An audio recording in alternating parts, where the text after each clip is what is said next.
Hi, today we're going to learn how to complete an interrupted cadence. It's a nightmare for students to know all the particulars for this, and it has a weird feature whereby we actually need to double the third of chord 6.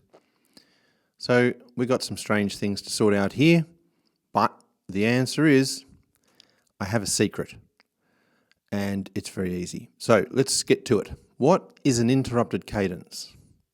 Sometimes it's referred to as a deceptive cadence. People invent all sorts of names for these things, and we all have to keep up with them. But traditionally it was known as an interrupted cadence.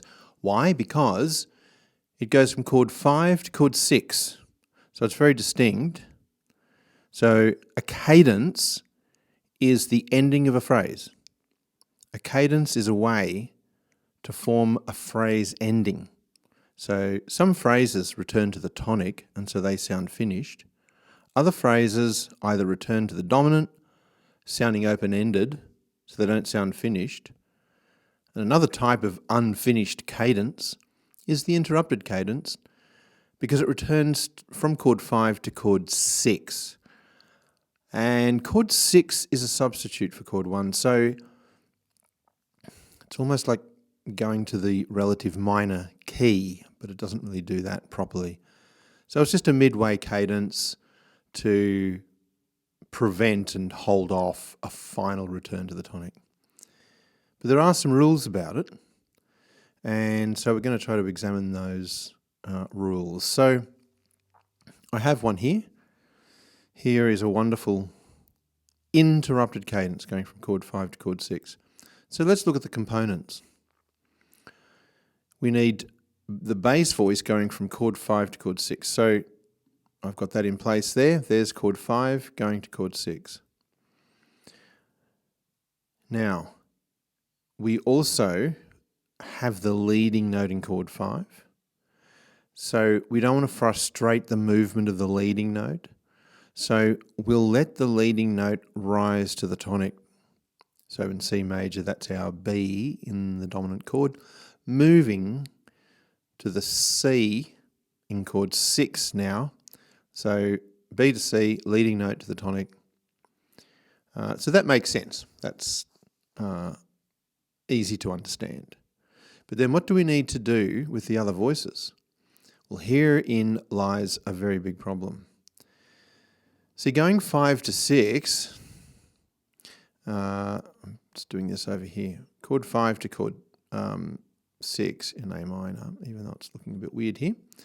Those two chords, you can see, are adjacent to each other. They don't have any notes in common. So the risk of consecutive fifths is very strong. And so we need to arrange the voices to combat the risk of consecutive fifths.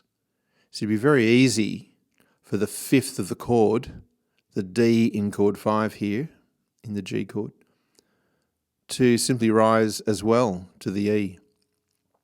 That would give us consecutive fifths.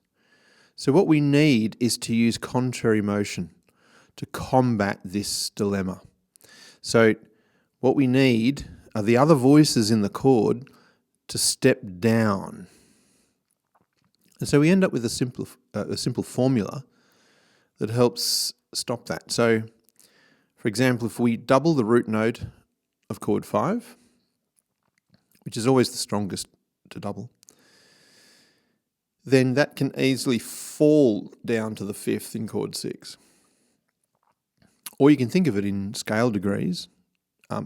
Scale degrees are the numbers of the notes in the scale, not the notes in the chord. So never confuse those. I might talk about the fifth of chord 5. That's a number in relation to the actual chord. But if I talk about scale degrees, I'm talking about the numbers of the notes in the scale. So for example, G, it's the root note of chord 5 here, but the note G is the fifth note of the scale of C major. So you can see I can have two sets of numbers. So it's very careful that you, be careful you never get those confused. Otherwise, you can end up doing all sorts of crazy things.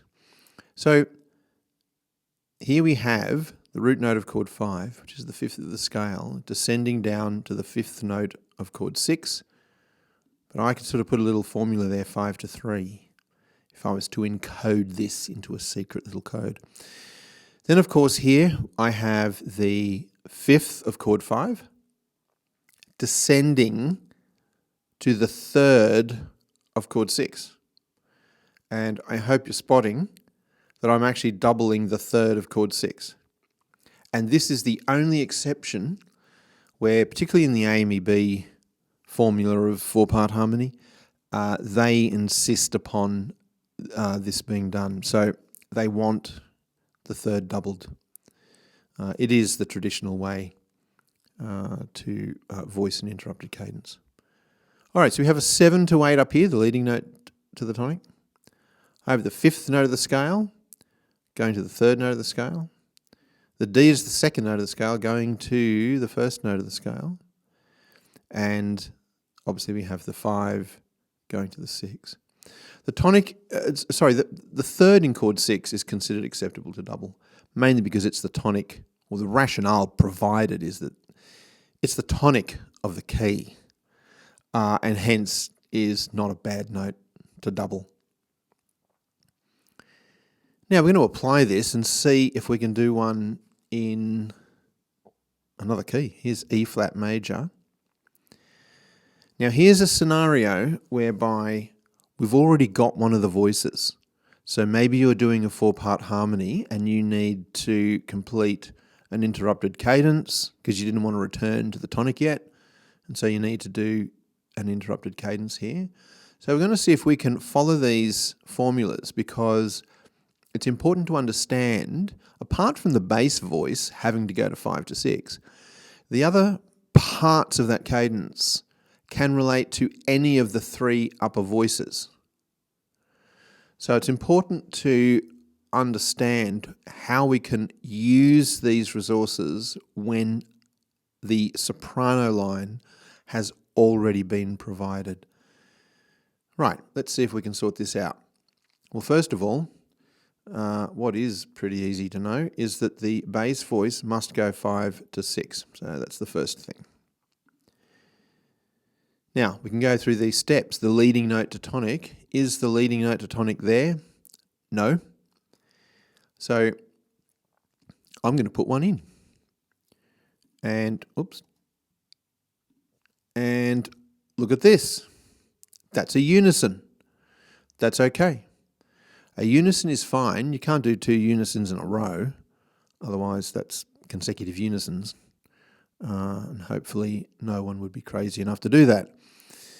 So there I have the leading note to the tonic. So I've ticked that box. I should understand when I see the soprano part already there, is it part of my formula here? Yes, it is.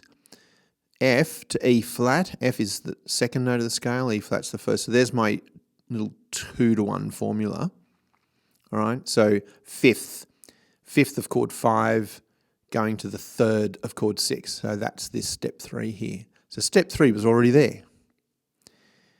So I don't have to do that step. Now I've got one more step. What haven't I done? I've done the leading note to the tonic, and now I've got the root note of chord 5 to the 5th of chord 6. So let's pop that in. So root note of chord 5, well, that's the B flat, to the root note of chord 5 to the 5th of chord 6. All right. There's my 5 to 3. So what have we got here? Well, I've got a little secret formula for you. So let me write that for you.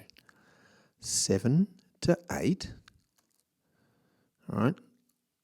5 to 3. 2 to 1. And 5 to 6. Here's a secret code of scale degrees. All right. So you can memorize that.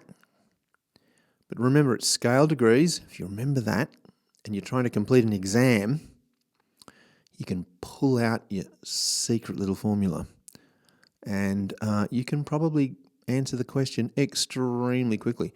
Now, if you've got a blank canvas, watch this. let's pick a key. Let's make it a hard one. B flat minor. Who wants to do... sorry, D flat major. Let's do D flat major. Who wants to do an interrupted cadence in D flat major? Well, it's pretty easy. So let's go. Here's the formula. What have I said? 7 to 8. 5 to 3. We need our 5 to 6. So D flat major, 5 to 6. And then I got one more step, 2 to 1. So, bingo. Whammo, there it is. There's my interrupted cadence. Okay, so you can use the formula very quickly. And don't forget, if you are doing it, here, I'm going to lose this. Let me sneak this over there because that's our little cheat formula there. Let's pick another key. Why don't we do one in a minor key? C minor. Let's do one in C minor so you can just see that happening. In C minor, 5 to 6. Don't forget to raise the 7th note because we're using chord 5 in a minor key. All right, so we need 7 to 8. There it is. I'm using my little cheating formula. 7 to 8. I need a 5 to 3. So,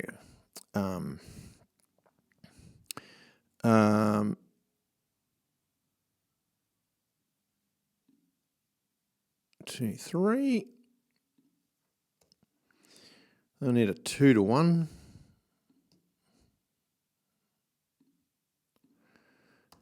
And there we go. You are one happy camper.